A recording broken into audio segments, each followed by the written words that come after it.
I'm just like, oh my God, look at his inner child is being healed. Neil. Anyway, we better stop me and somebody else say something charming about Neil.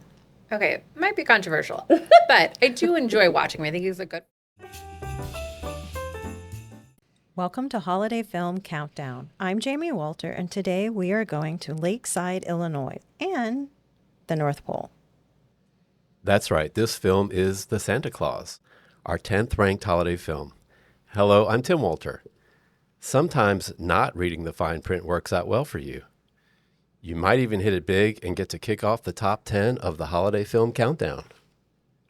Our first guest is Eden Lewis. Hello, Eden. Please let us know what you're drinking and give us a quick thought on the Santa Claus. Oh my gosh, hi. I am drinking hot chocolate with marshmallows. It is currently 96 degrees outside, so I am committed. Thank you. You are. I am. I would rate this movie 12 reindeer out of 10. It's fantastic. Yes. Love it. All right. And our other guest is Krystal Parsons. Hi, Krystal. What are you drinking? And what's your initial thought on this film? Hello. Like any good woman, I have 3 beverages. I have water, wine, and hot chocolate, like Eden. And I think this is just one of the most quintessential holiday films. And I'm kind of shocked it's 10. I think we should drop the 0 and make it a 1. I actually agree. Oh, wow. I Coming in with the hot takes from the I'll beginning. fight the top 9. I don't know what's ahead of this, but Uh-oh. This is now a debate series. Here we go. And I am drinking Becker wine. It's the Becker Cab. It's a local Texas wine. And mine is, I can't help but to think of my nephew when I think of this movie because he loved this so much. And I remember my sister telling me if I have to watch this one more time because she had seen it like, I don't know, 50 times in a week. And what was so sweet, though, he would cry in it. My little nephew, who's now a young adult.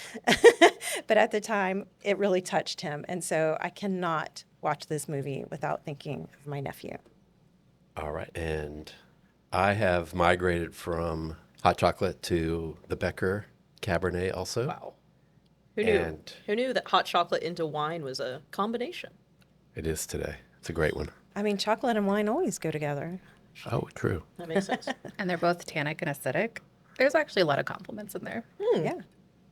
All right. And this film is number 10 in our countdown Boo. because it was the go-to Christmas movie for a generation. And some members of that generation have joined us today. The Santa Claus was released in 1994 and was directed by John Pasquin. This director, John Pasquin, has most recently been successful with TV shows, including long runs directing Home Improvement and The Last Man Standing. So he's extremely comfortable working with Tim Allen, the star of today's movie. The screenplay for The Santa Claus was written by Leo Benvenuti and Steve Rudnick. This duo always works together and also wrote Space Jam, as well as scripts for numerous TV shows. Primary filming was at Raleigh Studios in Hollywood, with most outdoor scenes shot in the Toronto area. As Jamie mentioned, Tim Allen is the star of this film, and also featured are Eric Lloyd and Wendy Crewson. We'll discuss these characters and actors in depth later on. So, Eden, what is your history with the Santa Oh Claus? boy, I love this movie. Let's just start there. Came out in 1994. I don't know what year it started with my family, but we have watched The Santa Claus every single year since we first discovered it, and it is a masterpiece, and I love everything about it. All right. Wow. And Krystal, what's your history with the Santa Claus?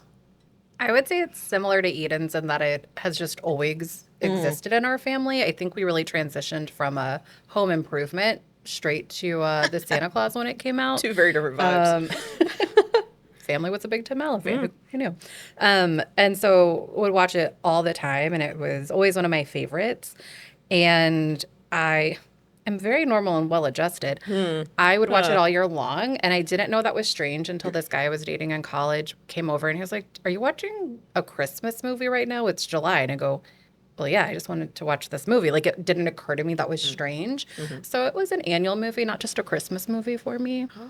So I guess he had never heard of Christmas in July. No. It's a thing, you know? I'm glad you dumped him, right? You did dump him, right? Yeah. Okay, great. Good. All right. And my history with this film, I kind of said earlier, is I honestly learned about it, I think, from my nephew. I've seen it probably, I don't know, maybe 6 times, I'm guessing. It wasn't one that was totally a yearly one for us, but it is a good one. It's a good one. Yeah, I feel like the same as Jamie. I remember our nephew all into it, and I would pretty much watch it because he was watching it.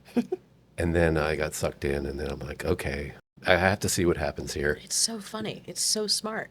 Yeah. And then when it's in, you're like, well, another good scene's coming up, another good scene's coming up. And then you just, okay, it's over. Yeah, you definitely get sucked into it. All right, let's check out the trailer. This holiday season, Santa fell off the roof. Your roof. You put on this roof. how do I look? Nice. Now you're Santa, okay? Walt Disney Pictures presents the biggest thing to hit Christmas since fruitcake. Tim Allen, I've gained 45 pounds in a week. the Santa Claus. Who's down there? Rated PG. Now playing at a theater near you. Wow. I have never seen that trailer before. That is crazy. Very good. It's interesting because there's so many other people who are in the movie, but you only see Tim Allen and the kid in the trailer. I don't know, I feel where's like Neil? it was really smart to bring in multiple audiences because I think it very much plays to like the dad card. Like, yeah, here's dad hijinks and shenanigans in the holidays, and then fun for kids. Yeah. Did it leave any mystery for you? No. I feel like it kind of almost did the whole movie. It was like, hey, this guy's off a roof and now we're going to go on some hijinks and stuff is going to happen. I mean, that's the movie in a nutshell. I think you can definitely put the movie in a nutshell with that trailer, but it still leaves me wondering how it's going to totally all play out, right? Yeah. So I think if I hadn't already seen the movie, I think I would want to watch it as another Christmas movie to put into our repertoire. Did it make you want to go to the theater, Crystal? Yes. But if I'm watching it as an adult, and I think the part to me that was really funny is when they describe it as the biggest job, where it kind of sounds like a heist or like a mafia movie. Like, well, I have to see that on the big screen because who knows what kind of hijinks are going to ensue from there, which when I have hijinks, I want them large scale. Yeah. Okay. All right, well, let's go inside the numbers. As mentioned, The Santa Claus was released in 1994. This film cost $22 million to make and grossed around $145 million at the U.S. box office and another $45 million internationally for a worldwide box office total of $190 million. That's very impressive for a Christmas movie. Okay. And in the Absolutely. 90s. In the 1994. 90s. Yeah. And that's a profit of $168 million, so like 5, 6, 7 times your number. Comet's Your loving cost. those residuals. Comet, for sure. Comet, yes. Comet. We'll get to Comet in a little while. That's a lot of carrots. It's a lot of carrots. Okay, here are more numbers. 5, which is the number of hours it took Tim Allen to get into his makeup and prosthetics. Wow. And it also took another 2 hours to remove it all.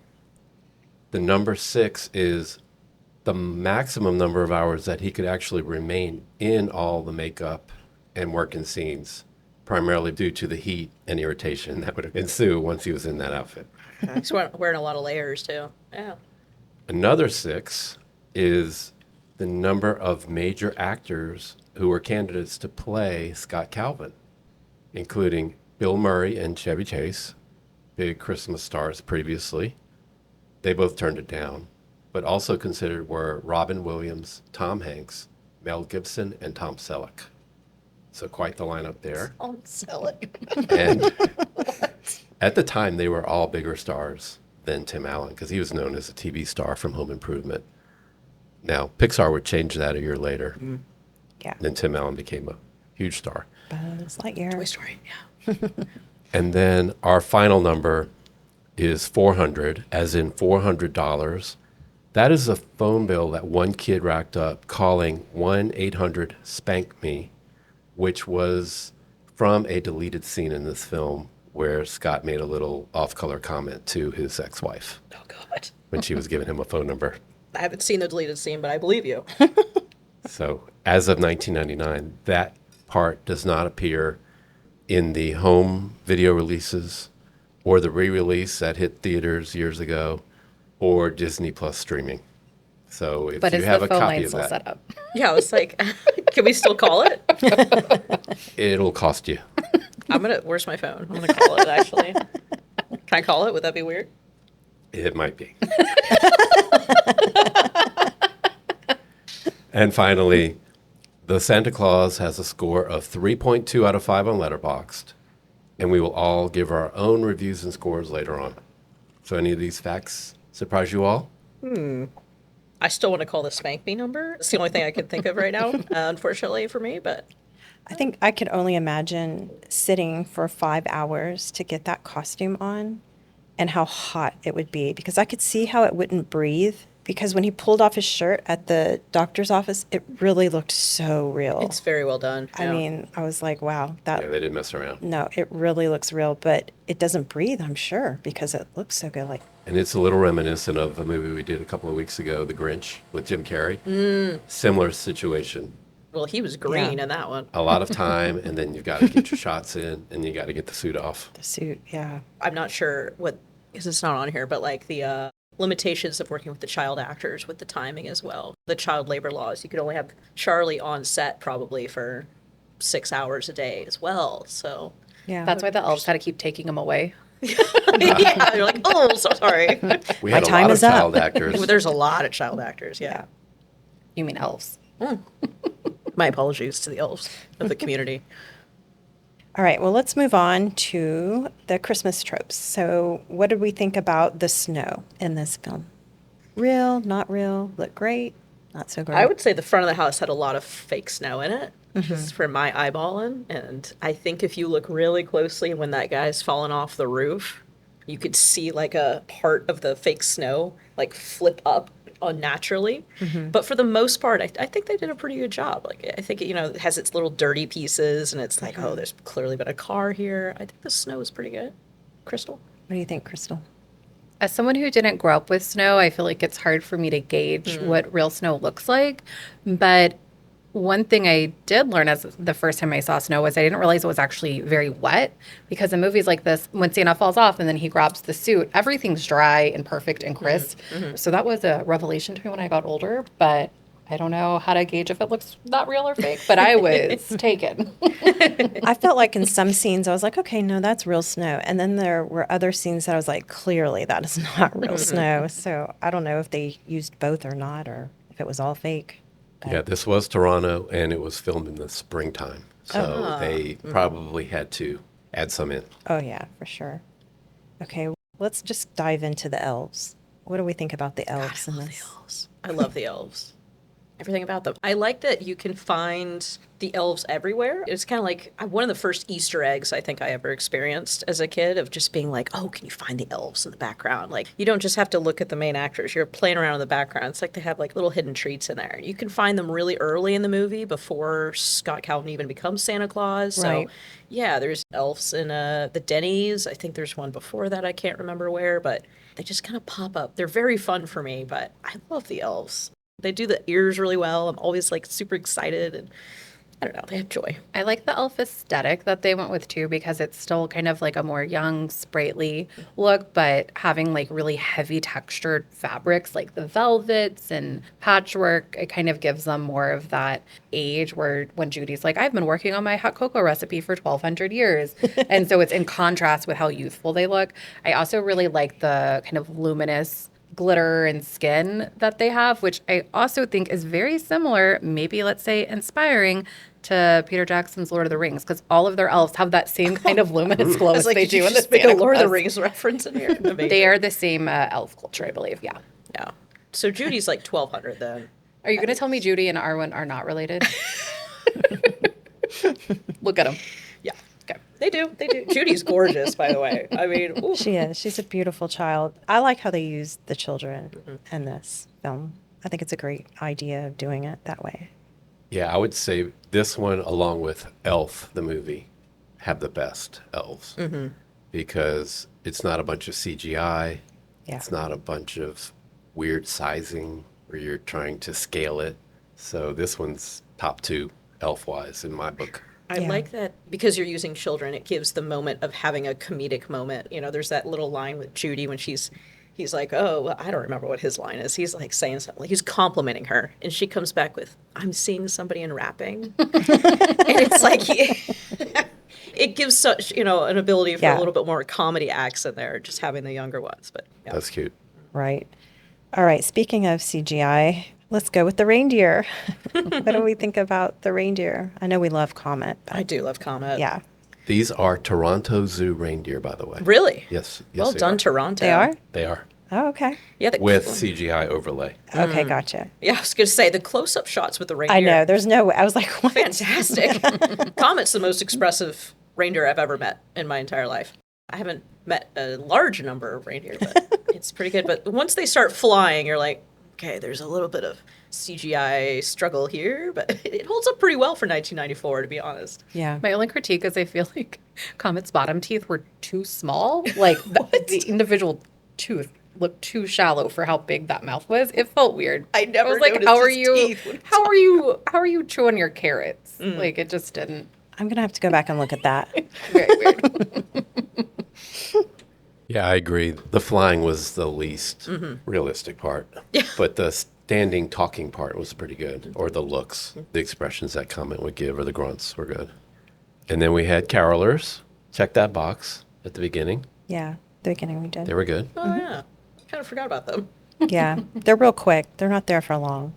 What do we think about the tree game here? How do we do with trees? Oh, well, there's a lot of trees. There's a great tree that gets knocked over by a canoe, or is that a kayak? What's the difference between the two? I don't. Yeah, it's hard for me Is to a know. Is kayak it the way they're one- shaped on the bottom? I don't know. I get a little confused with the two. But great tree. Lots of great trees because he's putting things below him. I would say great tree game. Also, a lot of outdoor trees. I thought it was interesting, especially outside the Miller's house, how tall those trees were, and they were always covered in lights. Like, is this a community neighborhood project? Who's paying that electric bill? Who got up there on that ladder? It was interesting. They kind of carried that, like, very whimsical Christmas motif in every shot, even if it was something outdoors. So it's like all of it was kind of make-believe in a way, which was, I thought, really special. I was trying to figure that out too. Were those trees actually decorated, real trees, or were they overlay? I didn't know. We have a lot of questions for the Millers. Absolutely. They were so tall. Like, they were taller than the house. Okay, we have an eggnog checkbox here. He asked for it. They were out of it, but at least we tried for eggnog. We in did this try. film. We did try. And But luckily that's they got always chocolate milk. appreciated. God. He got regular milk at that Denny. Such worries. I know he couldn't get chocolate milk, remember? We're out of chocolate milk, right? And Yeah. so he had to get white milk. I mean, And then such a shame. no mistletoe game. No. I don't know if it called for it here. This wasn't really a mistletoe movie. There wasn't really a romance No. story going on here. So that was a good call. Might have been too much for Neil. Yeah, I think Neil could have had a mistletoe sweater. Oh, that would That be would have good. been cool. That would have been good. I don't know. You all know the sequels. Did one ever come Oh, along? there's a big mistletoe situation going on in, is it number 2 when he's looking for the, yeah, Oh, yeah. number 2. Okay. Yeah. No spoilers. No spoilers. Yeah, I was very secret about that. I was like, no, hush, hush. No spoilers here. No spoilers. But there's a very large mistletoe presence in the second one. Right. Anything else on the decorations? Are we good? I think we're Have good. we set the scene?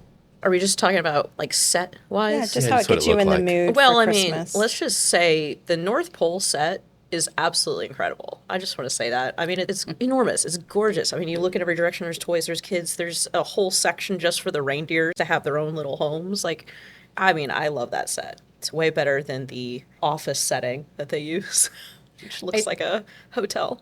It is a shopping mall. I feel like all the home Christmas decor too also feels a lot more realistic than we see in most movies. Like there was one tree that we saw in a house. If you like look at a Hallmark movie, they have a Christmas tree in every room. They have wreaths hanging on the front door. There's a wreath on every cabinet in the kitchen. There's a wreath in every bedroom above the bed. Like it gets kind of excessive, which I love. But I've never seen someone's home actually look like that. And so I do appreciate kind of a dose of realism there. Like the homes without a fireplace that have a radiator. There's a kettle and a frame next to it. Like it's very simple acknowledgments of the holidays and very tasteful. I like Very that. 90s. I kind of miss it. Everything's so gaudy since then in movies, which I do appreciate, but I like the simplicity. Yeah. I agree. I agree. All right, well, let's move on to the characters and actors. Clearly, the lead here is Tim Allen. He plays Scott Calvin, aka Santa Claus. He started as a stand-up comedian in Detroit, went into local radio, became a cable TV personality, and then his big breakout was the sitcom Home Improvement, starting in 1991. It was top 10 all 8 seasons of its run and peaked at number 2 in 1993. By the way, 35 million weekly viewers. But still To- only number 2. Compare that to compare that to current times, there's a show called Tracker, which is the number 1 TV show right now. It averages 17 million, so half of that, even though the U.S. population is up like 100 million since then. And the number 1 show back then in 1993 was 60 Minutes. And number 3, Oh my gosh. Okay, great. number 3 was Seinfeld, Oh, there you go. and to come was Friends, but Friends had not come out yet. Yeah. And then Tim Allen went on to bigger stardom as Buzz Lightyear in all 4 Toy Story movies. And just to note, Toy Story 5 is coming soon with Tim Allen and Tom Hanks both signed on for that next installment in that series. So what did we think of Scott Calvin? Perfect casting in my mind. I mean, I love him. I think the way that he does jokes and his improv that I'm sure he did a little bit. His physical comedy is also so on point. I mean, I'm just immediately thinking of the scene with the turkey where he's putting it out with the fires and he's just all over it going from different. I mean, it's just, I mean, you can feel he's just got really good physical comedy, I think, comes across in this movie. But yeah, absolutely. Love it. I feel like in today's world, everything we know about him, Yes. I have some issues with him today, but I feel like we have to kind of separate the artist and appreciating the movie. But I agree, his physical comedy is so good, and like his comedic timing with how he stretches out lines, how he kind of switches from a regular tone to this not really yelling, but this much more like exasperated, dragged out reaction. Also, his grunting, I like that he kind of interwove that, and I feel like there was a lot of grunt play between him and Comet. It really was. And so that was a carryover from Home Improvement. Also, he keeps marrying women with cute brunette bobs. So I think he has a type. Maybe that was a request in the script. Yeah. Yeah, I mean, I'm looking at the other candidates to play the role, and most of them were a little just too earnest, I would say. And he has that cynical thing about him. Even on Home Improvement, he brings that, and whoever was casting figured it out because they nailed it. It kind of reminds me of Bruce Willis was very suspect as the lead in Die Hard, coming out of TV, and everyone was like, he doesn't look like an action hero. And then it worked. And I feel like they did that here too. Just a little plug for a future episode, by the way. Well, I think also it's his facial expressions. You know, I believe it was when they were in the principal's office at the school and the principal's saying something. Maybe I'm wrong about the scene, but anyways, when he's like, he's not a doctor, he's a psychiatrist, and he like kind of rolls his eyes, and just the eye rolling, this goofy faces that he makes are just perfect for this film, I think.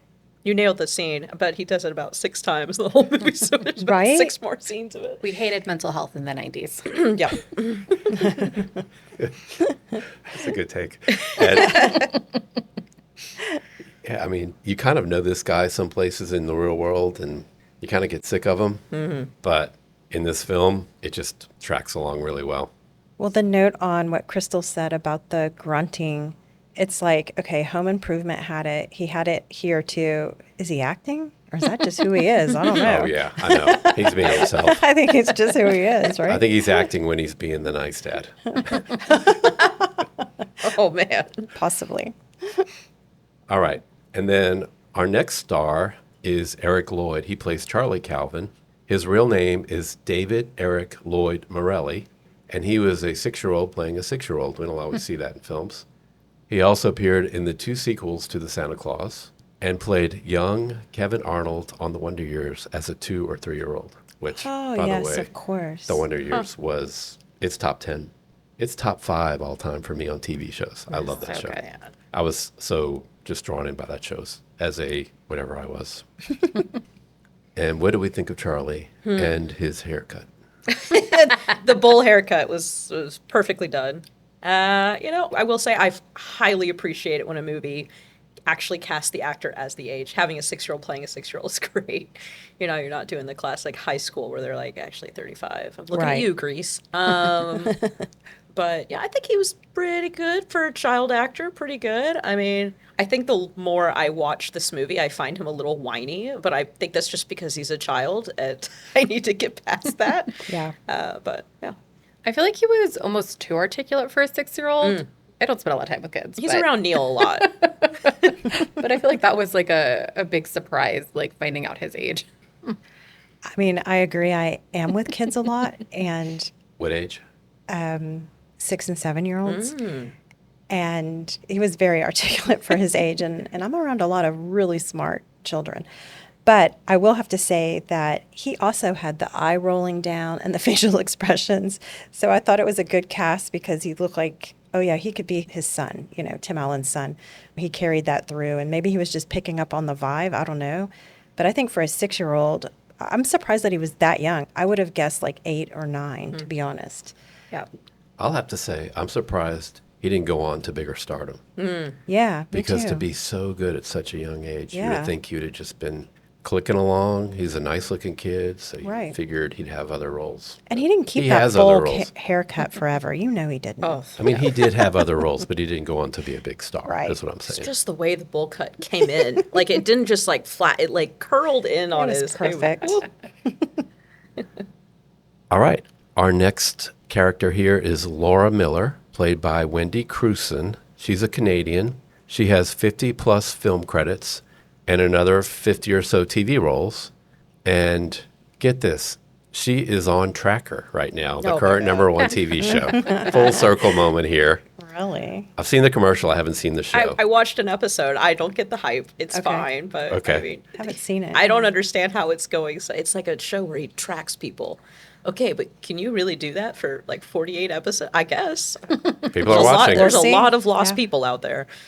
Her so. biggest role has been as Grace Marshall, the first lady in Air Force One. That's a Harrison Ford 1990s movie. Probably not too much later than this film. And what do we think of Laura Miller, the mom here? I think she has it down. I think she has the right mix of kind of frustration, but that I believe. And then when she kind of gets swept in Scott Calvin's charm, that also feels believable. Like you can see her being like, oh, yeah, I did love this man once. Weird to go to Neil after that, but spectrums. But I Two feel very like I'm with different- her. two very different husbands And there. also back to her hair, like I do feel like in these moments, like somehow they like blew out her hair perfect. Where when she was frustrated, it was a little more wispy and in the air than when she was more calm and composed and trying to like lecture Scott on how to be a better dad. It's like crisp, flat, perfect. And it just like worked. Like it felt very believable. Also, her fits were incredible. Her fits were incredible. I think it was perfect casting on Crystal on this one. I think she was great. She definitely had those moments that you just really get swept in the emotion of like you could see her really like she wants to have him succeed. Even though they're divorced, she's still like rooting for him in a way. But then, the whole scene when they're getting the custody situation and you're like, you could just see the struggle in her. And yeah, you could really feel that with her. And I also feel like there's the special mom voice, right? And you don't hear her use that on Charlie, but you hear her do a version of that with Scott. And I think that was also very believable. And a good mom has a mom voice. And that was there. Yeah.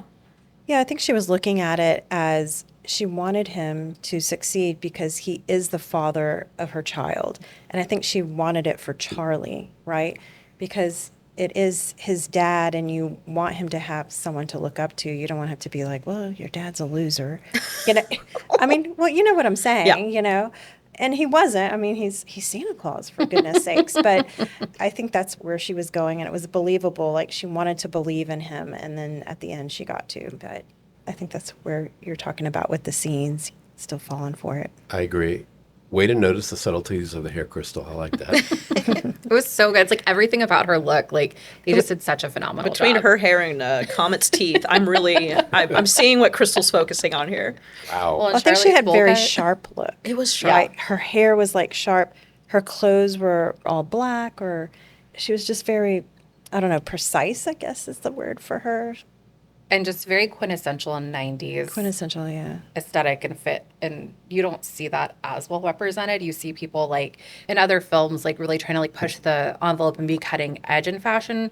And you don't have a lot of movies that just perfectly capture what it was like. What did you see at that time? Right? Like you have a Carrie Bradshaw who's extravagant, right? Everything about her was exactly what you would expect to see anyone around her age walking around in 1994 wearing. And I really like that. Well, you know, like the 90s was the grunge, right? When I was watching this, I was trying to remember back about because her clothes were like straight legged, bigger flared pants, which is ironic because that's kind of what's in now, right? Exactly. And I mean, that's what I was thinking about when I was seeing her outfits. I'm like, oh, it's coming back. And, Yes. you know, and it was baggier clothes, which is kind of what's in now. I think the plan is to wait for you to get rid of all of your clothes that were that way and then bring them back. And rebuy them, yes, of So course. just And that's just capitalism. Yes. just an observation. Absolutely. Just a long enough cycle that they're gone that you need to rebuy them. Yeah, or just a little tweak to them so yours look kind of outdated, even though That's the you need worst. to buy new ones. Okay, our next character, Dr. Neil Miller, Yes. played by Judge Reinhold. He's been in 70 plus films. To me, he's a quintessential character actor. He was in Fast Times at Ridgemont High, Beverly Hills Cop, and the sequels, and most importantly, in Gremlins, our number 23 ranked holiday film. And I know we all loved Neil here and his sweaters. Yes. So let's get into Neil. Neil. Neil. And we really thought it was Neal spelling. And I don't know. I think it should have been Neal.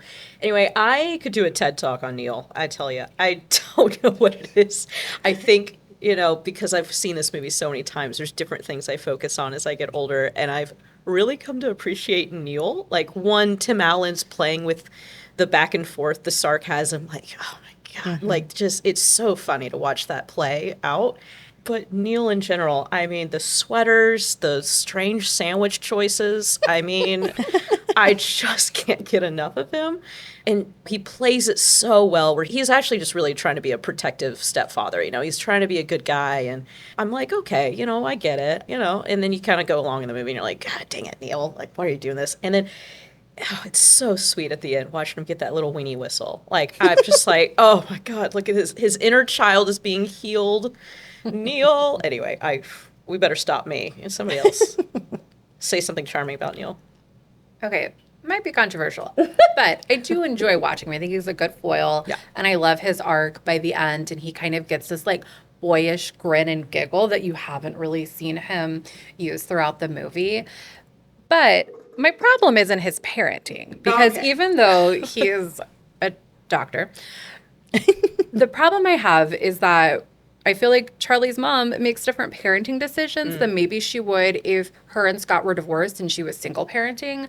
And I think about that like in terms of custody, or in like how hard to push back on believing in Santa and kind of letting like Charlie have more imaginative freedom. And I feel like I never got a sense from her that she wanted to put the kibosh on it on her own. It was by Neil saying, this isn't healthy, this isn't good, this needs to be handled in a certain way. And there are a lot of kids that have older kids in their lives that might tell them something about Santa, but if the kid is young enough and you feel like they still really want to believe, you kind of find a way to explain like, oh, that big kid was a curmudgeon. They're just trying to get you upset. Like, that's not, he was just trying to make you cry, right? Or something like that. Like, if you can tell the kid really wants to believe.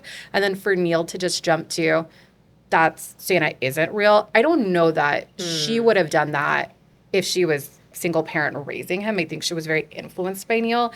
And I wonder, like, how that would, and there's sequels, so we get to see it play out. But just from this first movie, I would wonder, like, how that relationship continues to evolve as, like, Charlie navigates other stages of life. Where is it that helpful to have an expert? Because he's always being an expert. He's not being a dad. Yeah. Yeah. And I think that is one That's of a my great take. issues with Neil Yeah. in, like, a real world setting. But again, in the movie, he's lovely to watch. But if I, like, dive into it, I'm like, there's something about that always just rubs me the wrong way. I totally agree with Crystal. And just to piggyback on that, I think that Laura is like, she didn't want him to know that there's really not a Santa Claus, that she wanted him to. But then because Neil, he's the doctor, oh, well, maybe I'm looking at it, makes her second guess herself. Maybe I'm looking at it wrong. I'm going to go with Neil here because he probably knows better than me the psychology of it all, but it's not really what her gut feeling is. And I totally agree that if she was single parenting, she would not feel that way, that he totally influenced her on that. But I do feel like Neil really felt like he was doing the right thing. Yes. And so it's just hard to know. I mean, that's the one thing I can say about parenting. There is no handbook. So you're all just doing the best we can do, right, to get through it. But I totally agree with what Krystal is saying on that. Yeah, and I'm going to say kudos to the screenwriters for making him a psychiatrist instead of an insurance salesman, because this goes a different way if you do that. Yeah, exactly. 100%. And that was very strategic on their part because we had to go, well, all right. I felt like he did have good intentions. Of course, there's a rivalry with your spouse's ex-husband. Yeah. There'll be some of that there. Yeah. You can't help it. But he's 6 too, and that's pretty young to not believe. I mean, Yeah. like this isn't like 5th grade where, you're 10, maybe you're on the, 11, whatever. So, okay, maybe you might give in and be like, okay. But like at 6, no, that's way too young. Yeah, that is too young. Yes. Give him the magic. Come on. Neil. Give him a couple more They have the years. rest of their life to be confronted I- with reality. absolutely- You know what? Absolutely. If his name was spelled Neal, this Yeah. would not have been a problem. All It's right. just, There you go, Ethan. I love it. Awesome. All right. And then one last character we'll cover, Bernard the Elf, played by David Krumholtz. Besides the Santa Claus franchise, he's also in 10 Things I Hate About You Thank God. and Oppenheimer. about that. How? It's iconic. Wait a second. Yes. That's him in 10 Things I Hate About You? That's brilliant. Also Oppenheimer. Oh, sure. Sure, why not? Yeah. I actually did recognize him in Oppenheimer. I remember this. I was watching it in a movie theater, very serious movie, obviously. All right. And it's dead quiet in the theater, and Bernard comes on screen, and I think I was like, Bernard in the middle of like the movie theater. I was like, oh shit. But when you see People were an elf relieved. you recognize. People were happy you did that during Oppenheimer. That's Absolutely. a long, quiet movie. Yeah, they really needed a break. They needed a comedic moment, and that was me yelling Bernard. But you know what? Somebody else understood the joke. They were like, aha, yeah. It's like once you see it, you can't unsee it. Oh, it's because I'm always chasing elves. Like, I'm always like, elf, elf, elf. So, yeah. I also love that he knows how iconic Bernard is. So on his socials, like any kind of public appearance, like he will more consistently reference Bernard more so that I see other folks. They're like, yeah, that was my past. That was a long time ago. And he's like, yeah, he's a lovable elf. Like, of course that's me. And he just like rolls with it. I also like that in both this movie and 10 Things I Hate About You, he's kind of like a cultural liaison to bring an outsider to become an insider. Like he does that with Joseph Gordon-Levitt's character. He does this with Scott Calvin. He's like, let me show you the ropes. And then maybe some hijinks ensue in both situations. And like, is that how he's typecast? Like he has to be the the translator of like, here's how you're going to succeed. I am not Santa Claus. Ah. Did you or did you not read the card? Yeah, I read the card. Then you're the new Santa. In putting on the hat and jacket, you accepted the contract. What contract? The card in the Santa suit. You said you read it, right? So when you put on the suit, you fell subject to the Santa Claus. Here. The Santa Claus? Oh, you mean the guy that fell off my roof? No. Not Santa Claus the person. Santa Claus the clause. What? I want to know how old I can't remember, I'm sure it's referenced in one of the other movies, how old his elf character is supposed to be. You know, Judy's 1200. I'm like, how old is Bernard? They didn't say here. Maybe in the sequels. Didn't. I think they might say in the sequels, but I don't know. Yeah, on a professional level, it's great to embrace that because these films come around once a year. Oppenheimer, you might watch it once. It's a long movie. I'm not watching It's that a good movie movie. twice. I'm not You watching might- that twice. You may in 30 years. Absolutely not. But thanks, Tim, for that confidence. But this one, here it'll be. Treasured. In every December, you'll be around. So you live on. Or July, whatever. Bernard the elf. Love him. Any minor characters step up to the plate here, or Yes, do we have I any? have a long list, Tim. Oh, Get okay. ready. Here we All go. right. Let's see what we have. I don't actually, but first off, I would like to mention Comet because he's very important to the story and he's important to me. But he actually gets, again, referencing the later movies, he gets a bigger part as the show goes on. You could say a lot with grunts, and I think Comet does that very well.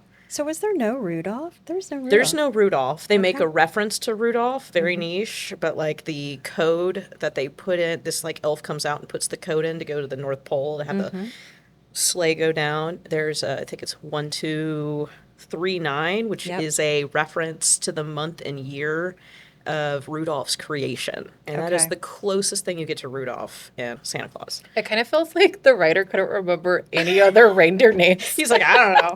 I don't know. Comet is a central reindeer in all the films. It really, yeah. I don't. It's like they're like, I don't know what the others are. Comet, Not important. Comet. He's got so much. They're attitude. there. They're just not referenced. Yeah, it's so true. Minor character number 2. Really want to bring him up. Super important. There's the Elf Squad. The EL. You're already laughing at me. It's so funny. I have a major crush on one of these elves. Okay, that 8-year-old Eden. There's nothing Eden wanted more than to just take off with these super ninja, undercover, cool elves and go leaping in to mess up or get some tinsel in the prison and just like duct tape a cop. Like that's, so much fun. That's like the troublemaking elves. There's a very cute elf in that, and I think he does very well. Do you know his name? You know what? I wrote it down, but I don't know where it is. I did stalk the living heck out of this one elf, and he's never done anything else, but he lives in Canada, and he's extremely attractive. Maybe I'll... No, I'm not going to say that. I'm not going to say that on the podcast, but I love him dearly. Let's just say, Child Eden loved that elf. I think when those special elves come out in their suits and they're walking, So fun. it kind of reminds me a little bit of Ghostbusters. Also, when Yes. Santa gets his new fire suit and they're walking out, they start with the music and all. It also gives me Ghostbuster vibes. There's a lot of Ghostbuster vibes. It's so true. There's just so many minor characters in this movie that I think just like even one-off lines make a huge difference. And you've got all the elves in general, and then just like even, Judy. Judy, what a legend. Queen of Christmas. She's Yeah. she's the operations manager of that Santa, the North Pole for sure. Yeah. It's like she's the good woman behind every successful man. Yeah, I think we mentioned this when we were getting when we were watching the movie. He gets the list to check twice, and he opens the box. We're like, that is some fantastic handwriting. Yeah. And we were like, well, Bernard definitely didn't do that. It's all Judy. All Judy. In between testing her hot cocoa recipes for 1,200 years. Calligraphy. All right. Well, let's move on to the scenes. So, does anyone want to start with their favorite or most memorable scene from the movie? I always love 90s technology. And so what really stood out to me is when they get to Christmas number 2, which I also really like, your value of number of Christmases in this movie is more than most. A lot of films, it's like the whole movie is leading up to one singular Christmas, but this, you get 2 Christmases. And when they get the upgraded sleigh, and then there's the CD, which is actually this like cocoa and cookie dispenser. And then instead of a CD slot, a chocolate chip cookie comes out. So and good. as a child, I was like, this is the best invention I've ever seen. Every vehicle should have this. Why do cars not have that? Still waiting for the clueless closet technology as well. But Yeah. I love the innovation and creativity with the technology. I like that. That's awesome. My favorite scene, I have like a favorite moment. One of my favorite, everything about this movie is my favorite, to be honest with you. Every scene, every moment, the fire extinguisher, the dinner, like I could go scene by scene and just be like, this is why I love this scene. I could go forever. My favorite moment, I would say, there's a moment I laugh at every single time I watch this movie, and it doesn't matter if I was 8 or right now, and it's just a silly little thing where he's in the North Pole and he's getting ready to go to bed, and he takes off his pants in front of some puppeteers, and the puppeteers are like, ah! And he goes, oh God, and there's just that little, it gets me every time. It's my favorite little thing, because you just don't That even is think so that funny. the puppets are like terrified, but... They also make me think of the Muppet Men. Oh, yeah. the ones in the In the yes. balcony, yeah. I can never think of their I names. always want to call them Wallace and Gromit. I know that's completely wrong. I was like, I feel like that's their energy. Like that's what they're bringing to It's it. the Muppet guys in the The theater. critics. They are. They're, Yeah. they're like, "Rah." Yeah, it's so funny. So perfect. The whole movie, it's like funny, charming, sweet, funny. It's the whole thing. You're right. There's so many good ones, but one that I think is so funny is when Scott is sitting on the bench watching the soccer game. Yes. And the little girl walks up. And at first, I didn't really remember what she was doing. She's walking with purpose. You could not throw her off course the way she is walking. And she walks up to him and goes, all right, I want ballet slippers. Like she knew he was Santa. There was no doubt she's going straight for him to sit on his lap and ask for what she wants. And I just thought that was so cute. I love that little scene. It's short and quick, but so cute. I love that scene too for a couple reasons. I also like how eventually there's a line of kids, and even though there's an active soccer game going on, there's Yeah. just one kid with their soccer uniform on, standing in line, ready to talk to Santa. And I was like, if I played soccer, that would be me. And I Yeah. just really appreciate that. And I also think it's interesting because I think it kind of like hits on this idea of like kids' intuition that a lot of adults dismiss. And I like that he was just like, obviously, this is Santa. I'm going to go talk to a strange man, which usually is something you teach your kids not to do. Right. And she's like, no, I know this is okay. And when you like look at all those like stories of like kids being able to talk to like spirits or ghosts or like know things from past lives, I'm like, they know so much more, Yeah. maybe. And then we like reality like teaches it out of them. And so None of love the other that. parents at that soccer game were concerned about what Not the at kids all. were doing. They were just like, someone else is watching the kids. I'm out. Hey, it's daylight. We're It's good. fine. I can see where they're at. Well, on to what you were saying, Crystal, I remember when Charlie had said that most adults don't believe in Santa. The magic just grows out of them. I was like, and that's kind of what you're saying. It's kind of like the magic just grows out of us, unfortunately. So it's actually a cautionary tale. Yes, yes. What's the line at the end of the movie that's just like it's the oh no, it's the whole movie. It's like believing is seeing, seeing is believing. Yeah, I love that line. That's a good one. Judy. Oh, Judy again. Of course, Queen of it's Christmas. Judy. What was I thinking? Oh, what a queen. What did y'all think of the Denny's scene, Crystal? That's the fanciest Denny's I've ever seen. There's multiple rooms. They've got Christmas decorations. They're out of chocolate milk. What are you gonna do? It's like But they have depending on candles. what you want, you get to go to that room. Okay, we want Christmas dinner because we burnt the turkey. So, okay, you're going to go in this room. Are you with, what was it called? The other party? Like the it first was one? It was a Japanese It was like a corporate some event. kinda- I don't want to yeah. mispronounce it. I know. I have Denny's questions. Like, did they do an ad for Denny's where they just snipped this, or just? I wonder if there was an uptick of Denny's attendance. We are going to have a link to Denny's Yeah. in the bottom of the show notes of this Oh, episode. perfect. Just so you know. 2-for-1 deal on Saturdays.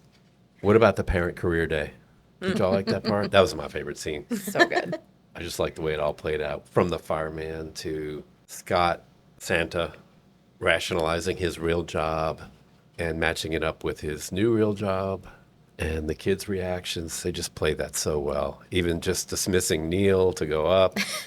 The teachers' reactions, I love the way they put that together. Yeah, that was great writing. I love how he tied it into his real job. And he's like kind of making it so that his son doesn't look like a goof in class because all the other kids are laughing. My dad is Santa. And they all start laughing. I love how he ties it in. I agree with that. I like that. There's a hidden elf in that scene as well. Keep your eyes out. That's right.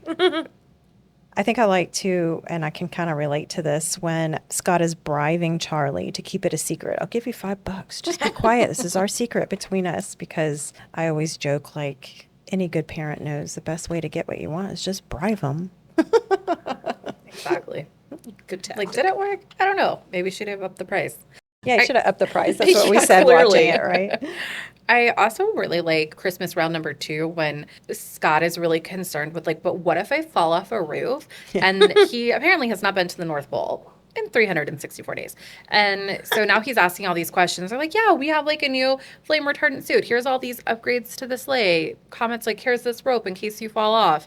They were not concerned at all about the other Santa Claus dying or being gone. Nope. They're like, we have a succession plan. It's fine. But like all of a sudden, their new Santa that they've essentially met once for maybe a day or so, they're now like, here's all these great advances in technology. Yeah, here you are.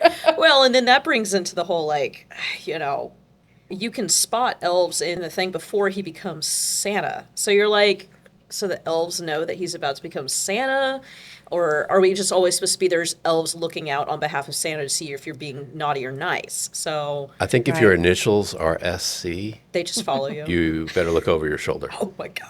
The other part I found kind of menacing, in addition to being tracked, is when Charlie says, "No thanks, I want to go in the family business." Oh. Because to be Santa, the old Santa has to be dead. So what is his plan? I think all those new safety measures were because it was a new Santa, and they at least wanted him to get through a few years before something happens. They're like, this guy's not very good. We need to help him out. We can't keep onboarding every 6 months. Exactly. You know work. how HR deals with that I issue. know, right? But I was thinking it was interesting how Bernard handled the other Santa, the old Santa, just he's gone and you put on the suit. Like, I don't know. He didn't, You you know, know- you get the sense that he's the right hand man, right, Yeah. of Santa. And there was no time to take that in, that the old one's gone. Now you're the new one. But he came off a little harsh. So you're wondering, is he fighting his emotions? Because might be I a love that note. That's a great note. That's probably a cut scene of Bernard's grief yeah. that we just didn't get. I mean, that's a great take. The idea that he's just a little bit more harsh and a little bit more He aggressive. was a little, right? little bit less patient He's because dealing he probably knew old Santa for, I don't know, a few years at least. Yeah. So, yeah, I'm sure that's a great way of putting that character right there. I do believe in the future movies, there is some scenes with like elf emotional regulation and therapy. Like it doesn't, anyways, I think there's some nods to that. I also am curious about, obviously they have a plan for what happens to Santa Claus, but when did they first realize they needed to put a clause on this card? That be their succession plan? Like somebody just knocked the guy off and then they're like, Like, now we don't have a Santa. What do we do? I didn't see a clause. All right. We officially need a prequel now. Oh, I would love a prequel. That would be great. That would be great. It's just Comet pushing people off the roof. It's till just we get us writing another one. fan fiction now. I'm in. One last scene I liked was the doctor visit. I thought it was clever. Just putting that all together, running him through a stress test, checking his heartbeat. And Which is to Jingle Bells. yeah. I mean, I like how he brings the stethoscope back for those last two notes. Yeah. It's just so silly, but you're like, oh, yeah, that's great. We're in full whimsical here. Yes, we are. Yeah. Yeah. And that's the magic of Christmas. Yes. Exactly. All right. Well, we've already mentioned a few, but any more quotable lines come to mind? Boy. I love when Christmas movies tell you how Christmas works. And in this one, obviously, we've already talked about the believing is seeing, but Bernard also makes a reference to children carry the spirit of Christmas in their hearts. And I just love that continuity that you'll see that across different Christmas movies, but also in this case too, where we're like, there's that childlike intuition and believing and cautionary tale, like don't lose the magic. And so I like that it's kind of reinforced in a few different ways, but I always think that's fantastic. And he's the head elf, so I think he knows a thing or two about Christmas. Right. That's true. That's true. He's a good guy. I kind of mentioned some of mine earlier, but I think one of the things that's just immediate, because off what Crystal said here, kind of explaining Christmas, I love Scott Calvin reading the book The Night Before Christmas. They had that whole thing of like, what's the roast such a clatter? I'm like, you know what? That's a good question. I have no idea. He's like, no, it's not a ladder. It's a clatter. And then the following morning, we've got a ladder. There's a ladder. And it's just like, that's just great. And he goes up and it literally says a roast such a clatter company. It's brilliant. It's brilliant. I thought that was awesome too.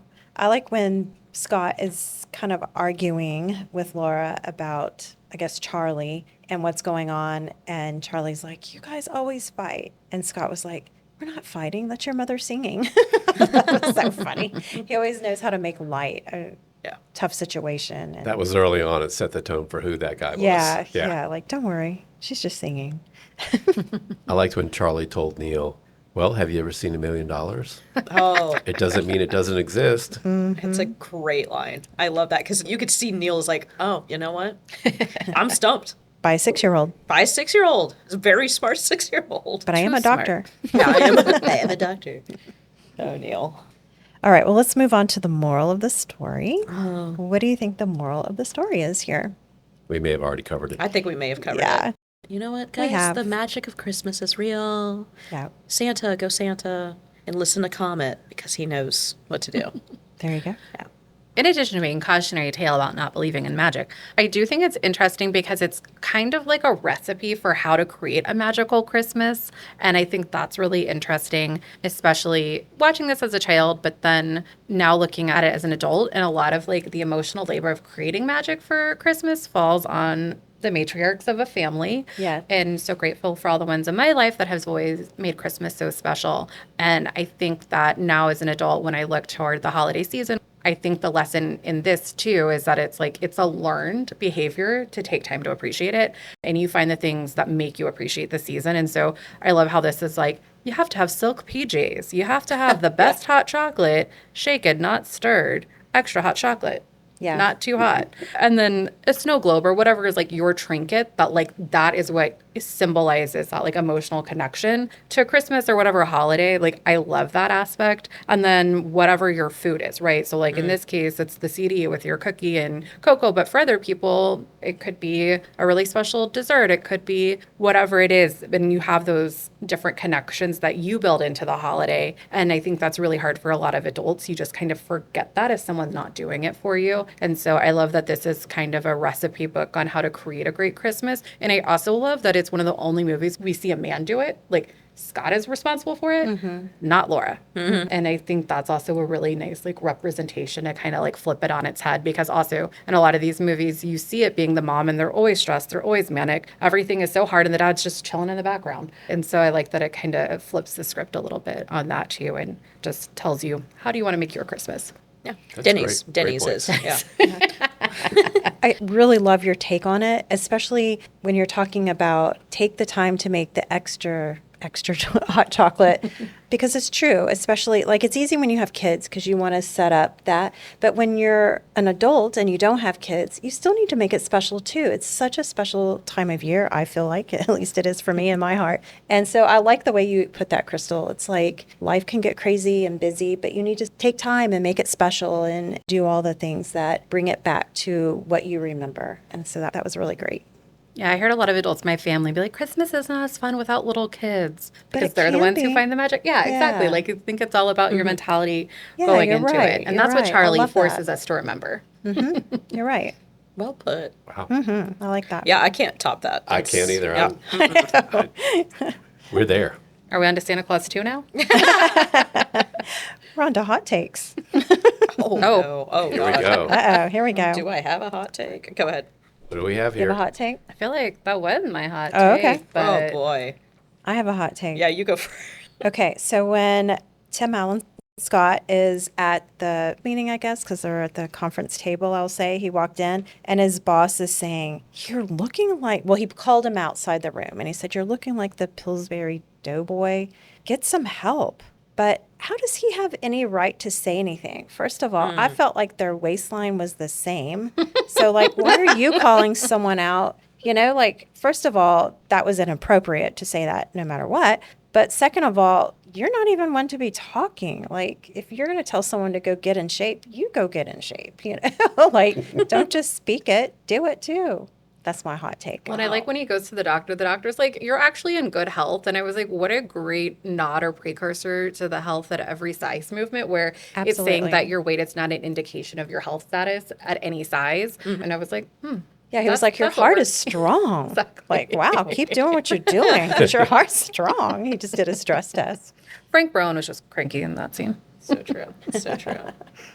Well, Right. I mean, I think mine actually is, we kind of talked about it earlier, but I don't know if I love the elves being spotted before he becomes Santa. Like, I'm kind of like, it's fun for me to find them, but I'm like, does that mean you know about it? Like, I need some questions answered there. I can't remember if they refer it later, but in the future series or something, but like, I'm like, it just means that they know that he's going to get pushed off a roof and this is the next Santa. I'm like, wait a second.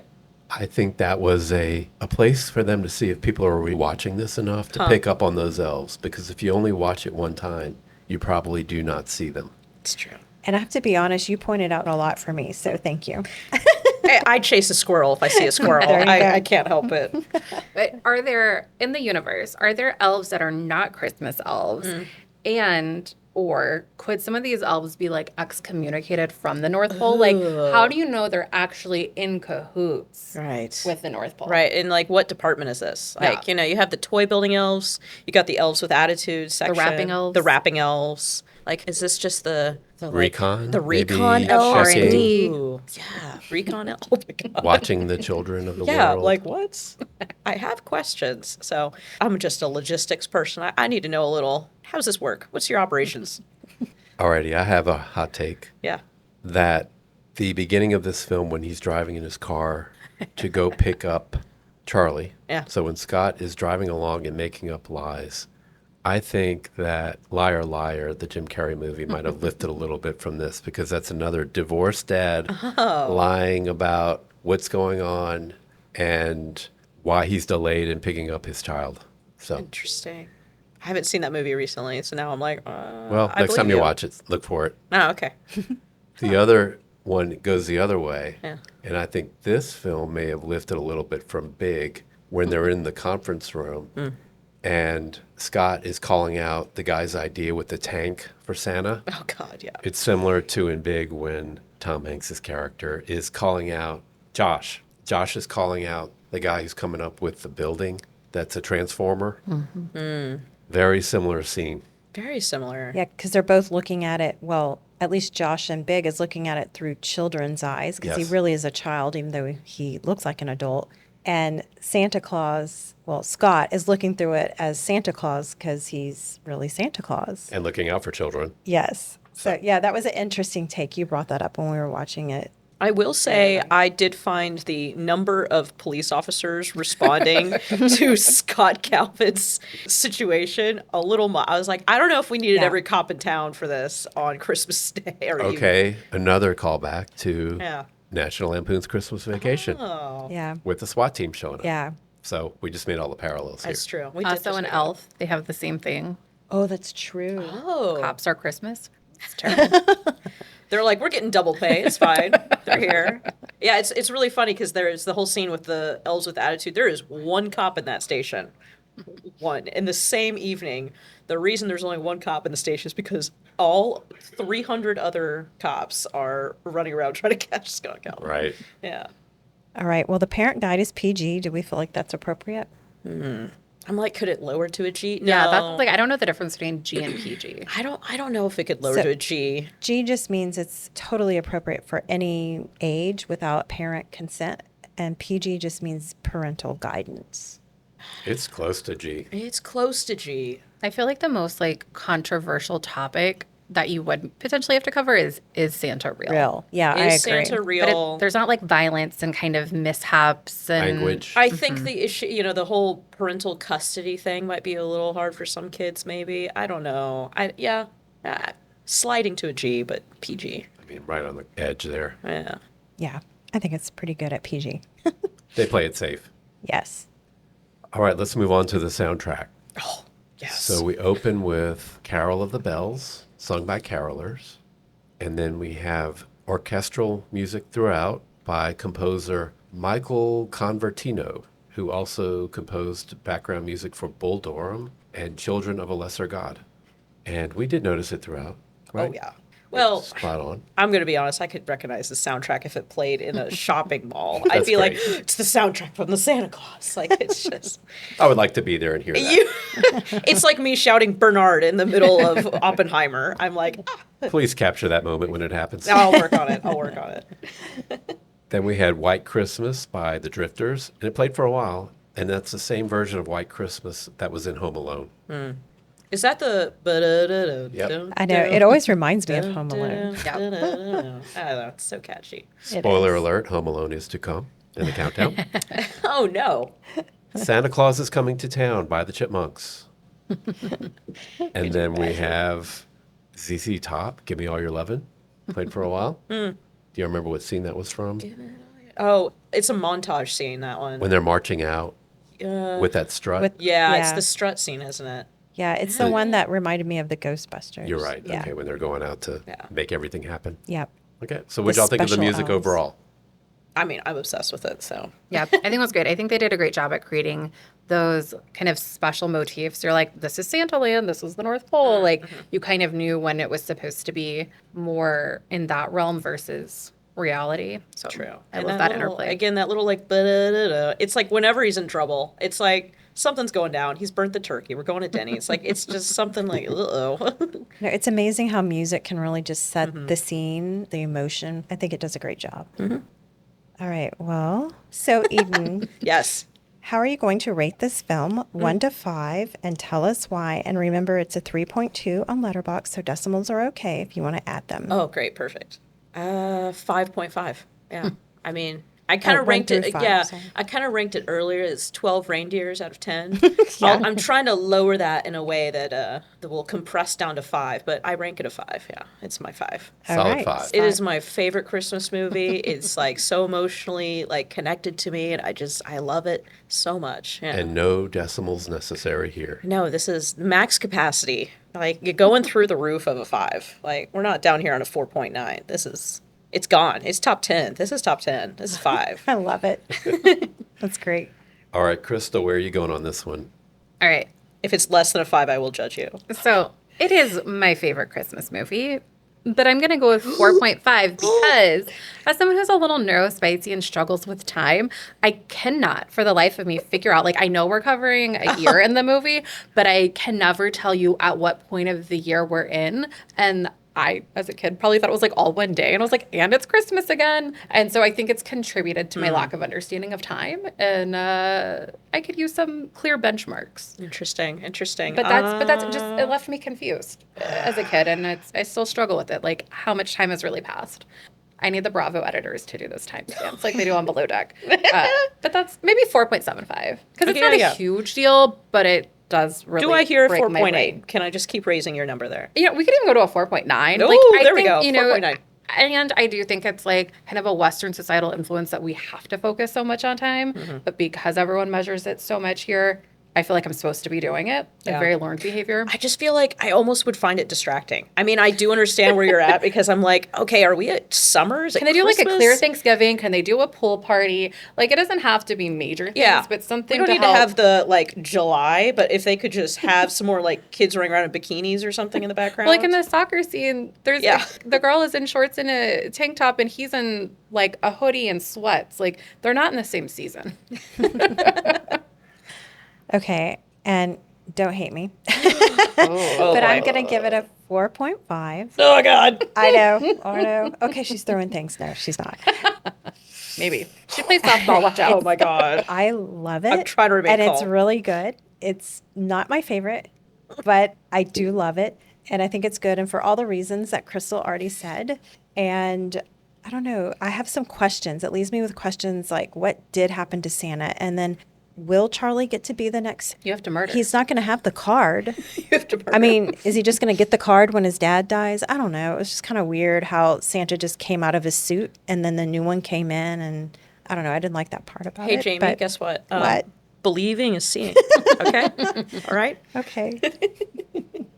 Seeing is I believing. get you. I get you. No, it's okay. I support you. It's fine. It's fine. I'll find you later. Okay. Yeah. Okay, and my score is a 4.6. It is I'm Totally. about to walk out of this room. rewatchable, fun. Oh God.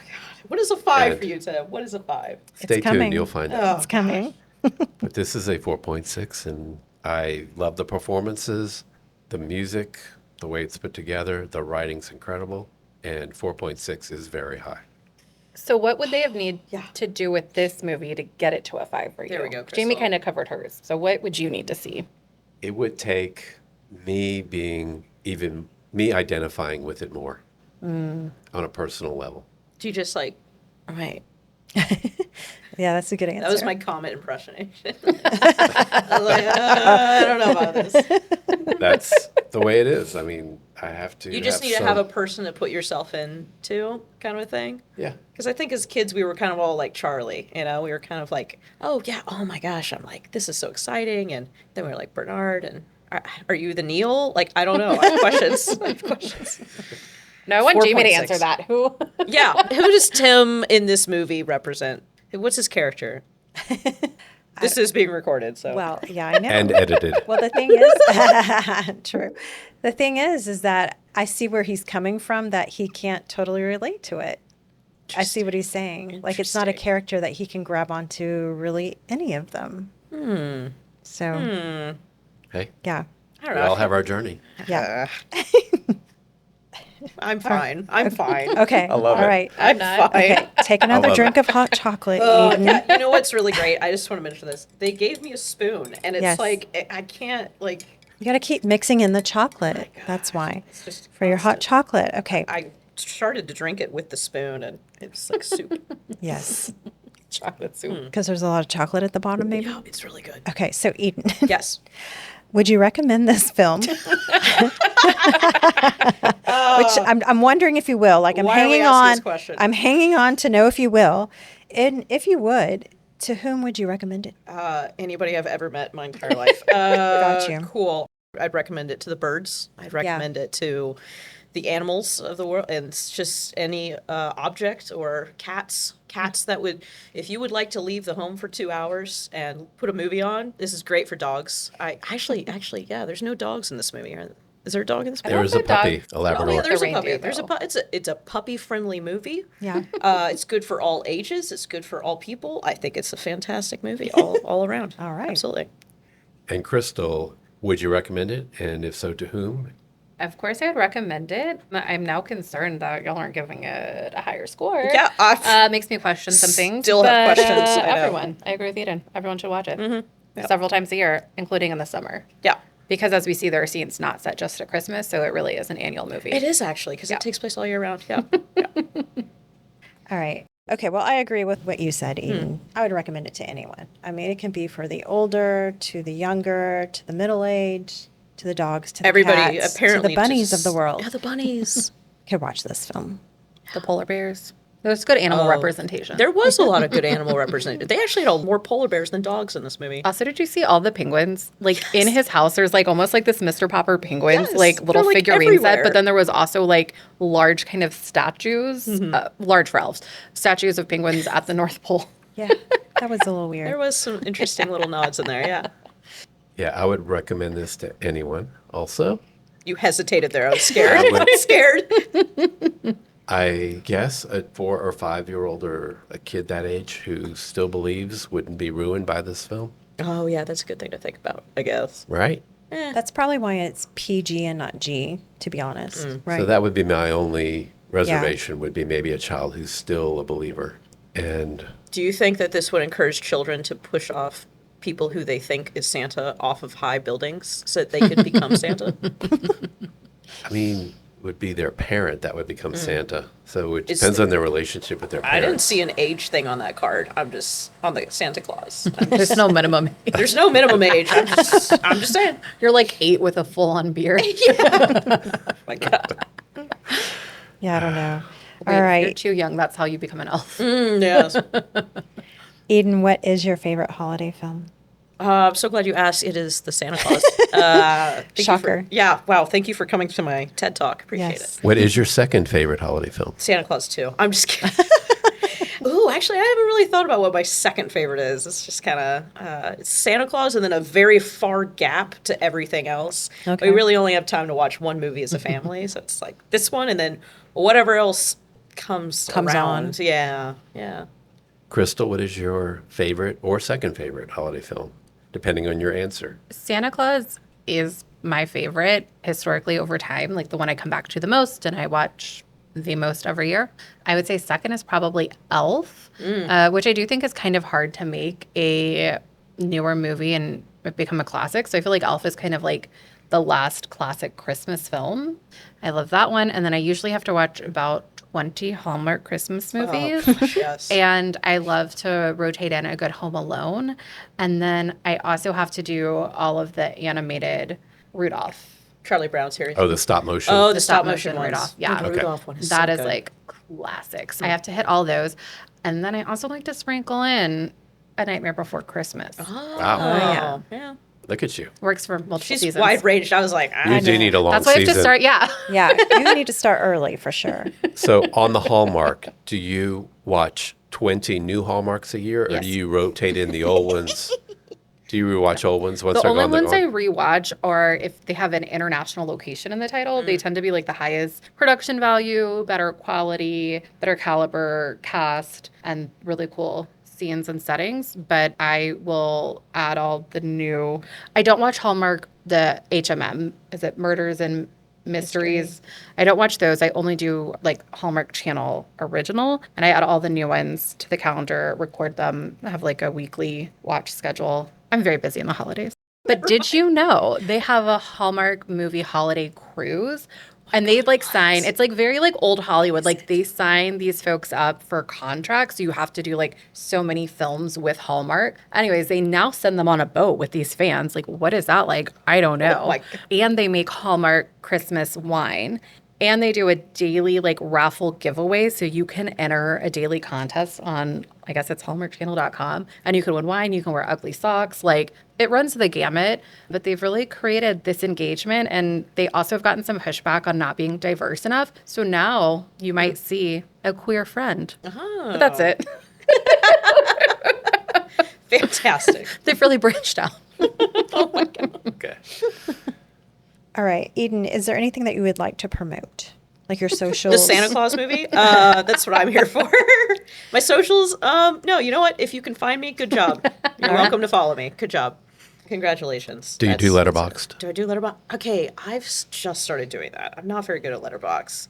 I now do it. I'm not, you know what? I'm a little bit of a slacker on Letterbox. I'm not going to lie. I kind of forget that it's there. Yeah, you're just not consistent. Yeah, I'm not You're consistent. good at it. You're just not Yeah, consistent. thank you. Yeah, You know there you what? go. Yes. Yes. God, she's amazing. I see why you married her. Anyway. Yeah. Yeah. I do too. Good All right, answer. Krystal, is there anything you'd like to promote? Socials, causes? All right, how much more time do we have, Paige? There's a Ooh, lot let of me whip things. out my binder. Yeah. Pick a good one. Time is art. So I think that I learned this recently from TikTok, but I think no socials because I don't do anything. But I think you should enjoy holidays and moments however you want to enjoy them and not feel pressured by others or people around you to move at a pace that may not feel right for you. And if you're someone who doesn't love the holidays and that's not special for you, that's okay too. Don't let other people bother you. If that's not a happy time, you have other happy times in the year. Take all the time you want for those. Be with the people you want to be with. Spend it how you want and just enjoy your life. You get one. Do it. you Yeah, know? the only judgment we'll give you is if you put Santa Claus below a 5. Then that's Okay. it. Yeah. Or if you say, that was something Neil would say. Yeah. You know what? That sweater, that's actually a compliment, though. I love Neil's sweaters. What we didn't discuss though was Eden's love of the ties in this movie. Oh my God, there's so many weird ties. The whole opening scene where they're at this, again, a hotel-looking office, which is so weird looking.